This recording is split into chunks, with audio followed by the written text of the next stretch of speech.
Assembly will hear an address by His Excellency Félix Antoine Tshisekedi Tshilombo, President of the Democratic Republic of the Congo. I request protocol to escort His Excellency and invite him to address the Assembly.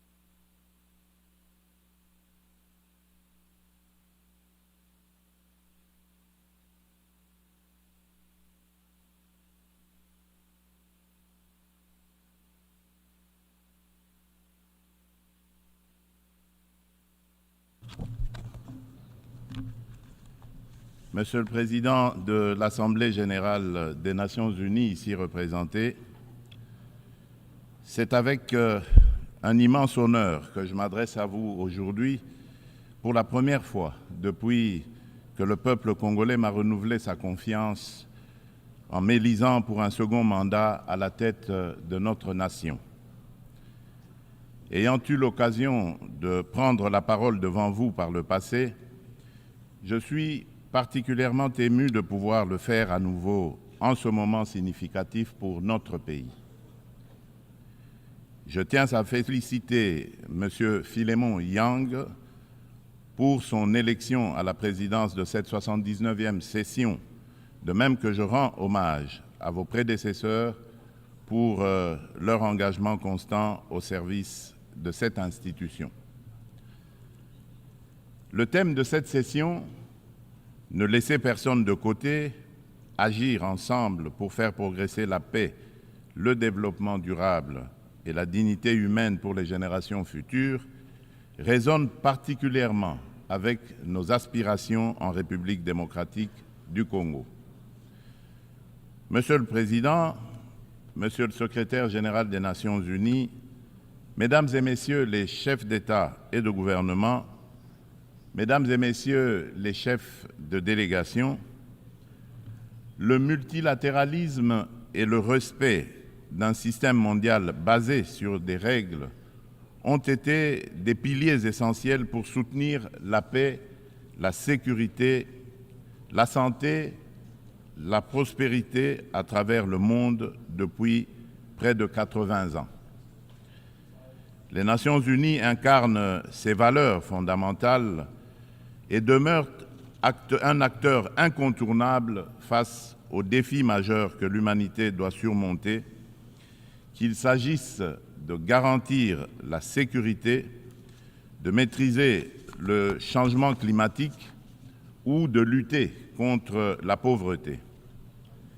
Cette réalité nécessite une coopération multilatérale renforcée.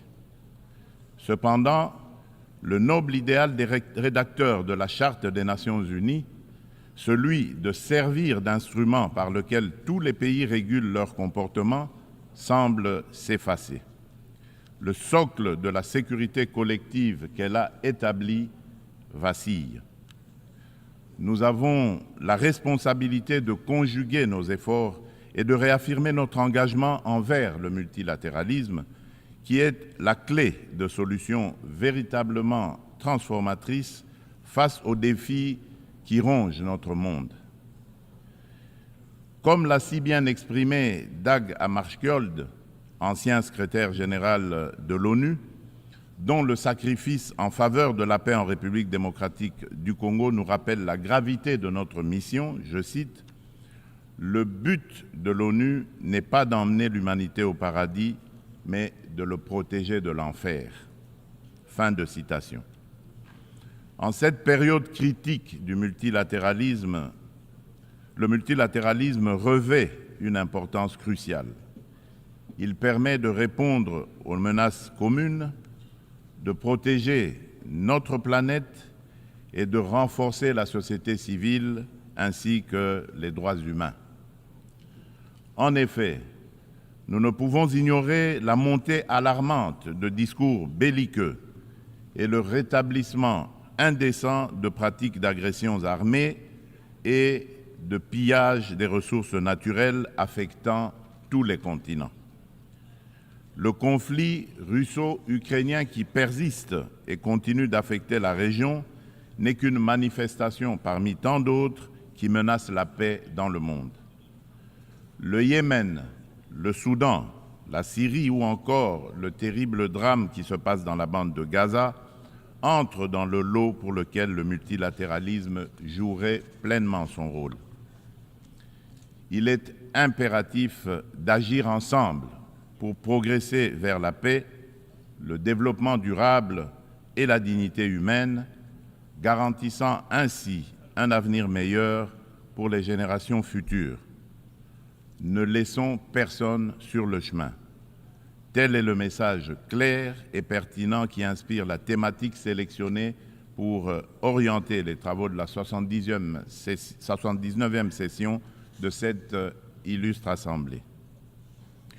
Monsieur le Président, le Pacte pour l'avenir et ses annexes, le Pacte numérique mondial et la Déclaration sur les générations futures, que nous avons adopté lors du récent sommet de l'avenir, souligne l'importance d'une collaboration active pour atteindre une vision commune d'un avenir pacifique et prospère. Ces documents représentent un engagement essentiel pour mettre fin au conflit, lutter contre l'extrême pauvreté et la faim et aborder des défis tels que les déplacements de population, l'immigration clandestine, l'insécurité alimentaire, les pandémies et les risques des nouvelles technologies. Parallèlement, le Pacte mondial numérique se positionne comme un pilier essentiel dans notre quête d'un avenir prospère au cœur de la 4e révolution industrielle où les technologies numériques sont devenues incontournables. Cette transformation numérique représente une occasion sans précédent d'atteindre les objectifs de développement durable d'ici 2030, notamment pour les pays les moins avancés. Elle vise à réduire la fracture numérique et à intégrer les populations non connectées dans des services digitaux à fort impact social. Cependant, pour relever ce défi majeur, inhérent à la révolution du numérique, des réformes globales sont nécessaires, impliquant une réévaluation de l'architecture financière internationale et un financement adéquat. C'est pourquoi la République démocratique du Congo aspire à attirer des investissements pour développer la connectivité en Afrique et appeler à la coopération des partenaires multilatéraux et des opérateurs de télécommunications, avec à la clé un transfert de connaissances. En effet, l'accompagnement au processus de maillage du pays est une solution prometteuse pour relier le sud et le nord du continent, ainsi que relier l'océan Indien à l'océan Atlantique.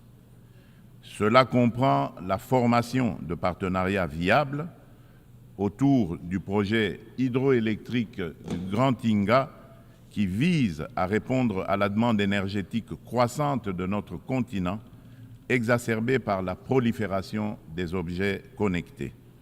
De plus, il est essentiel de renforcer la traçabilité des minerais stratégiques, indispensables aux équipements technologiques, afin d'assurer une exploitation responsable et durable de nos ressources.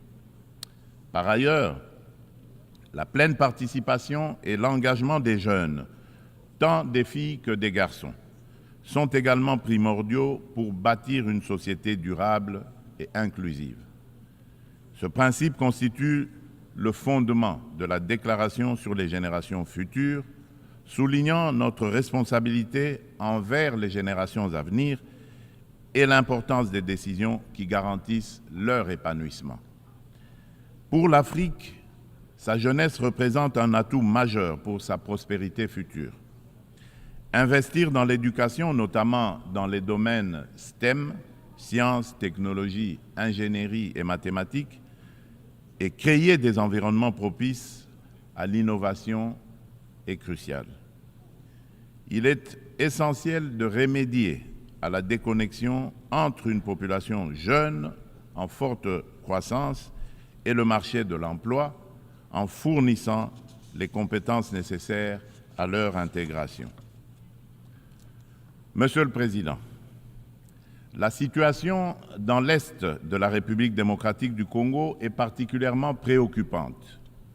La résurgence du groupe terroriste du M23, soutenu par le Rwanda, a provoqué une crise humanitaire sans précédent avec près de 7 millions de déplacés internes. Cette agression constitue une violation majeure de notre souveraineté nationale. Nous appelons la communauté internationale à condamner fermement ces actes et à imposer des sanctions ciblées contre le Rwanda pour son rôle déstabilisateur et néfaste. Nous exigeons le retrait immédiat et inconditionnel des troupes rwandaises de notre territoire. Bien que les récentes initiatives diplomatiques telles que les pourparlers de Luanda soient encourageantes, elles ne doivent aucunement occulter l'urgence de cette action essentielle. La République démocratique du Congo s'engage activement à établir une paix durable dans l'Est du pays et à promouvoir le développement économique ainsi que le bien-être social des communautés meurtries par ce conflit armé. Elle ne ferme cependant pas la porte à toute opportunité qui l'amènera à cette paix tout en n'aliénant pas sa souveraineté, encore moins son intégrité territoriale. Dans cette optique, elle est résolument engagée dans la mise en œuvre de la feuille de route adoptée dans le cadre du processus de Luanda, que je soutiens fermement, qui promeut un dialogue de haut niveau visant à restaurer la confiance entre la République démocratique du Congo et le Rwanda, tout en minimisant le risque de crise sécuritaire actuelle, que la crise sécuritaire actuelle ne dégénère en conflit régional. En outre, mon pays demeure ouvert à toute autre initiative de nos partenaires qui concourrait à l'atteinte de cet objectif noble de paix. La République démocratique du Congo réaffirme sa ferme volonté de garantir une paix durable. Sous mon impulsion, nous sommes résolus à poursuivre la mise en œuvre du programme de désarmement, démobilisation, relèvement communautaire et stabilisation, le PDDRCS en sigle, clé de notre stratégie nationale pour désarmer, démobiliser et réintégrer les combattants en leur offrant des perspectives économiques viables et durables, tout en stabilisant les zones touchées par les conflits. En assurant une transition post-MONUSCO, nous priorisons essentiellement le rapatriement des combattants étrangers. Le PDDRCS est un levier crucial pour la paix en République démocratique du Congo et j'invite nos partenaires et amis à le soutenir. Par ailleurs, des milliers de victimes du génocide pour des gains économiques en République démocratique du Congo, en abrégé Génocost, continuent de subir les conséquences dévastatrices d'un passé marqué par la violence et l'impunité. Reconnaître et traiter les effets de cette stratégie est crucial pour favoriser le rétablissement et la reconstruction des communautés touchées. Au-delà de l'aide humanitaire immédiate, une approche à long terme, centrée sur la justice, la réconciliation et le développement durable est essentielle pour permettre aux victimes de se reconstruire et de retrouver une vie digne. C'est pourquoi le gouvernement de la République démocratique du Congo a décidé d'institutionnaliser la journée du 2 août, journée du Génocost, dédiée aux victimes des crimes odieux perpétrés par des rebelles soutenus par des multinationales et des États de la région. Cette journée incarne une communion nationale permettant de confronter un passé douloureux pour aller de l'avant. Elle est essentielle pour renforcer la conscience historique de notre pays et affirmer la détermination de la nation à prévenir la répétition de telles barbaries. Monsieur le Président, le terrorisme constitue une menace sérieuse pour la paix et la sécurité internationale, touchant toutes les régions du monde. Après avoir sévi en Asie, en Europe occidentale et en Amérique du Nord, ce fléau semble désormais s'enraciner en Afrique.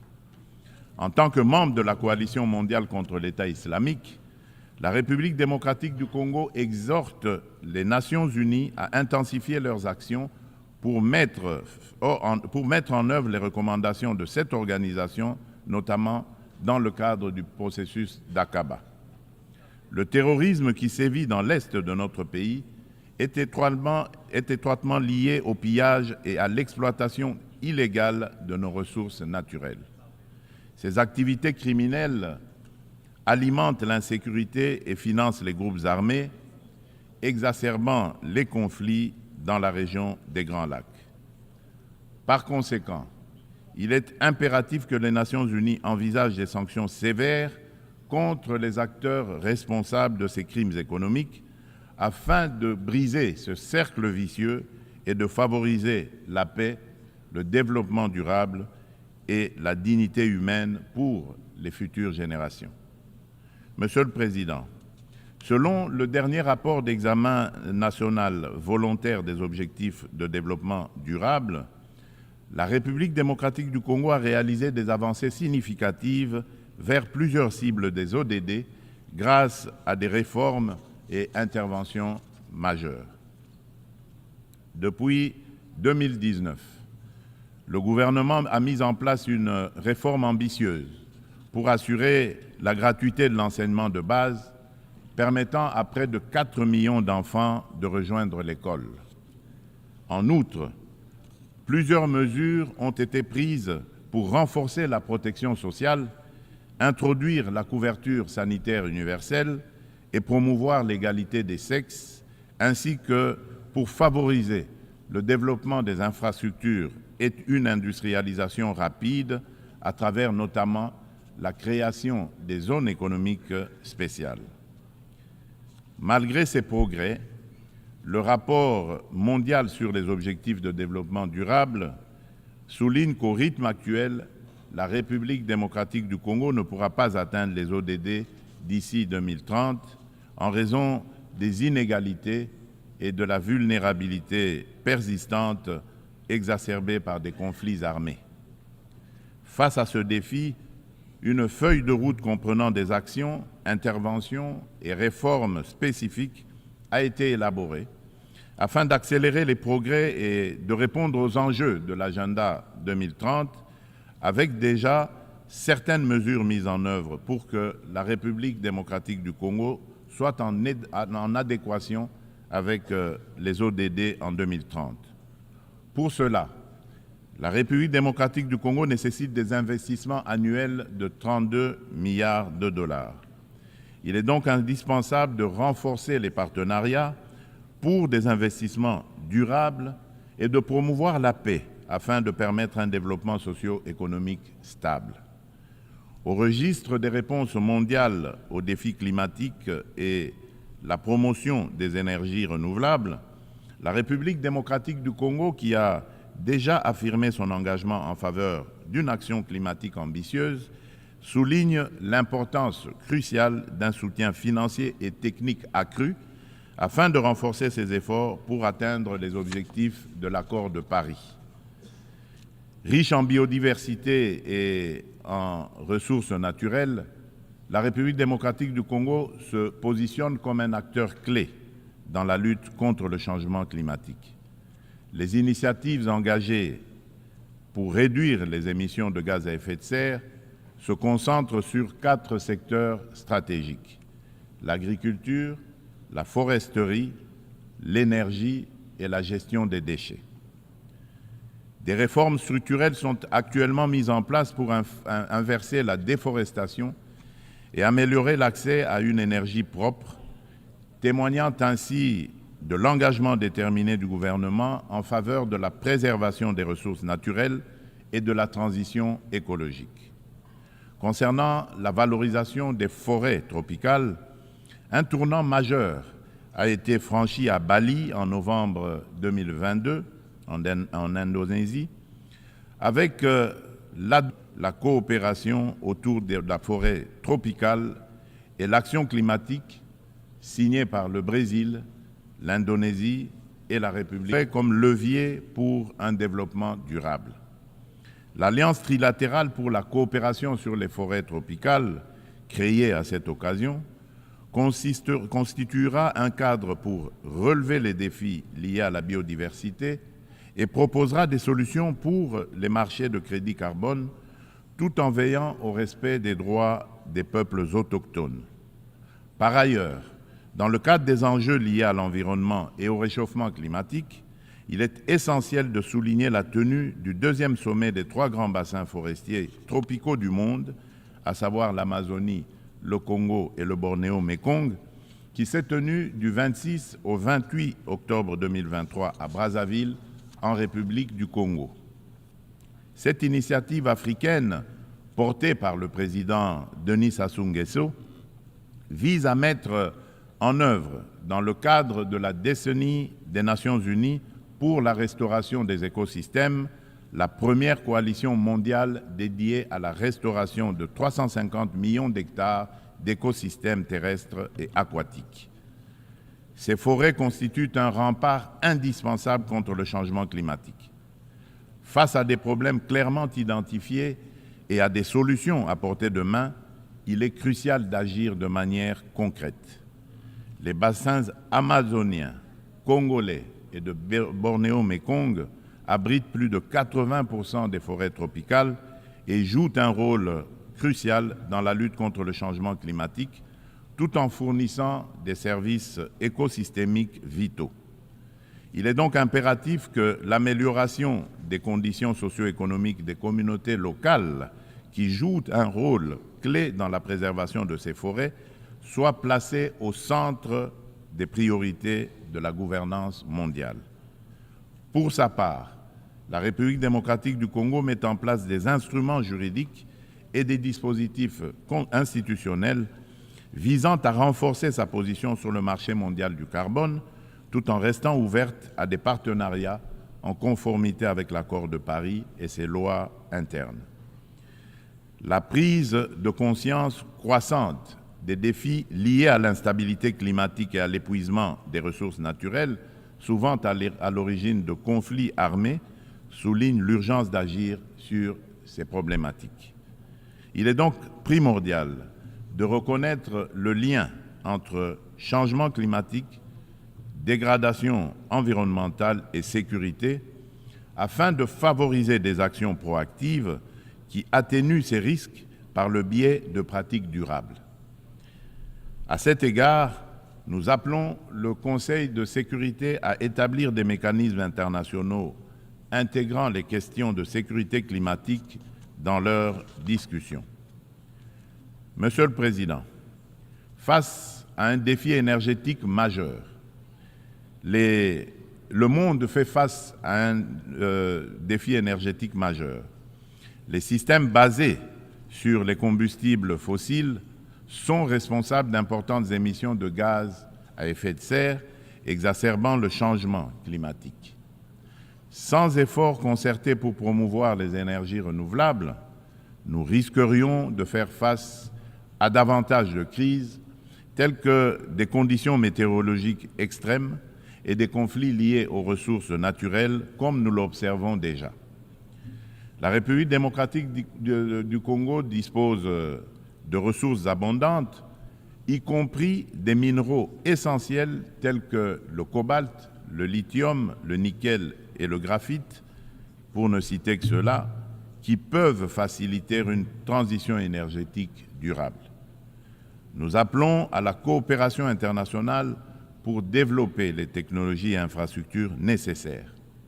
Notre vision est de transformer l'exploitation de nos ressources en levier pour un développement durable et inclusif, tout en améliorant l'éducation, la santé et les infrastructures.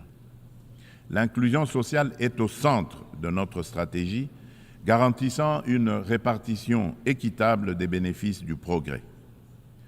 En nous investissant dans la lutte contre le changement climatique et en contribuant aux objectifs de développement durable, la République démocratique du Congo est prête à jouer un rôle clé dans la transformation des systèmes énergétiques mondiaux. Ensemble, nous pouvons bâtir un avenir où l'énergie est propre, durable et accessible à tous. Monsieur le Président, j'aimerais également aborder la question cruciale de la parité hommes-femmes.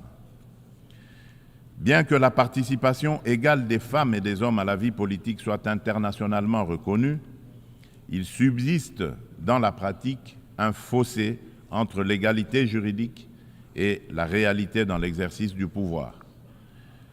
Les préoccupations des femmes méritent d'être intégrées dans les décisions majeures qui touchent notre société. En République démocratique du Congo, nous sommes déterminés à changer les mentalités pour surmonter les barrières sociétales qui freinent l'épanouissement des femmes. Il est essentiel d'impliquer les hommes dans ce processus afin de transformer la dynamique sociale et de valoriser leur rôle dans le succès des femmes. Au niveau national, la Constitution congolaise consacre la parité. Aussi, le gouvernement a mis en place une stratégie de lutte contre les violences basées sur le genre, axée sur la prévention, la protection et la réparation des victimes. Cette stratégie se traduit par le Fonds national de réparation pour les victimes des violences sexuelles liées au conflit et de crimes contre la paix et la sécurité de l'humanité, en abrégé le FONAREV. La législation en cours vise à garantir cette protection. Il convient de souligner les progrès significatifs réalisés en matière de participation des femmes à la prise de décision, avec la nomination pour la première fois dans notre histoire d'une femme comme première ministre et chef du gouvernement.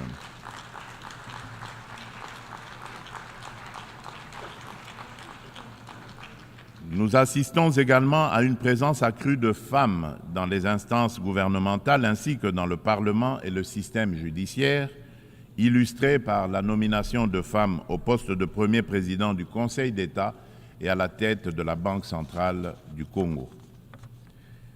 Monsieur le Président de l'Assemblée générale des Nations unies, Monsieur le Secrétaire général des Nations unies, Mesdames et Messieurs les chefs d'État et de gouvernement, Mesdames et Messieurs les chefs de délégation, Monsieur le Président, dans cet élan de progrès, il est impératif que la communauté internationale, sous l'égide des Nations unies, continue d'accompagner ces dynamiques en se réinventant face aux défis du monde actuel.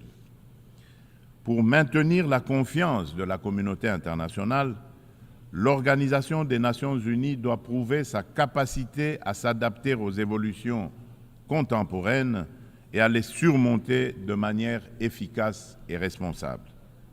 Il est impératif de redynamiser le multilatéralisme par des réformes ciblées de la Charte des Nations unies, touchant des questions clés telles que le Conseil de sécurité, le droit de veto, le chapitre 7 et le recours à la force. Néanmoins, cela ne suffira pas.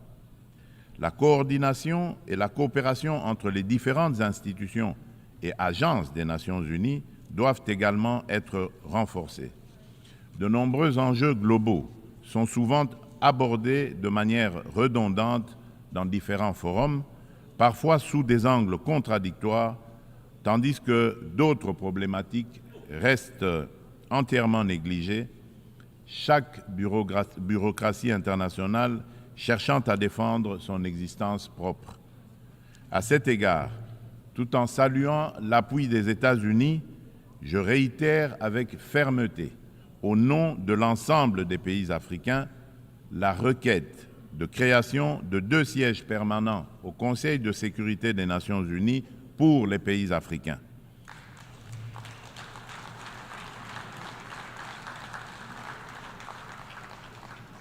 En tant que principal décideur au sein de l'ONU, cet organe doit intégrer des représentants africains parmi ses membres permanents avec toutes les prérogatives leur reconnues, notamment le droit de veto pour garantir une juste représentation géographique.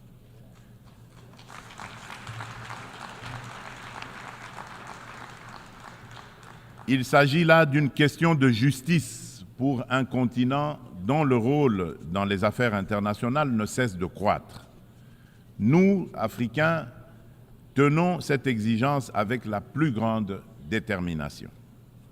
Enfin, je ne saurais conclure sans rappeler qu'après plus de 3 décennies d'absence au Conseil de sécurité, la République démocratique du Congo se porte à nouveau candidate, soutenue par l'Union africaine et par la Communauté de développement de l'Afrique australe, la SADC, au poste de membre non permanent pour la période 2026-2027, lors des élections qui se tiendront à New York en juin 2025.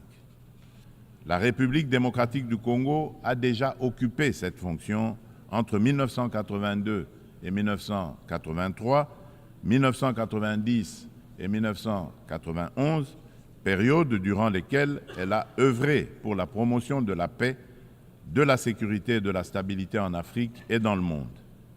Une fois élue, la République démocratique du Congo entend jouer un rôle proactif au sein du Conseil de sécurité, participant à la revitalisation de la Charte des Nations Unies et contribuant de manière constructive aux débats et aux actions qui en découlent. Mon pays sollicite donc le soutien de tous les États membres en vue de son élection. En ces temps où le multilatéralisme est mis à l'épreuve, la République démocratique du Congo réaffirme son engagement indéfectible envers la communauté internationale, prête à assumer avec honneur et responsabilité la mission de forger un avenir où la coopération et la paix prévalent sur le conflit et la division. Nelson Mandela a dit, je cite, « Aucun de nous agissant seul ne peut atteindre le succès ». Fin de citation. Ainsi, nous tendons la main à chacun de vous, partenaires de longue date et nouveaux alliés, pour écrire ensemble ce chapitre crucial de notre histoire collective. Ensemble, faisons de notre monde un lieu où chaque nation, grande ou petite, peut prospérer dans la dignité et dans la sécurité. Je vous remercie.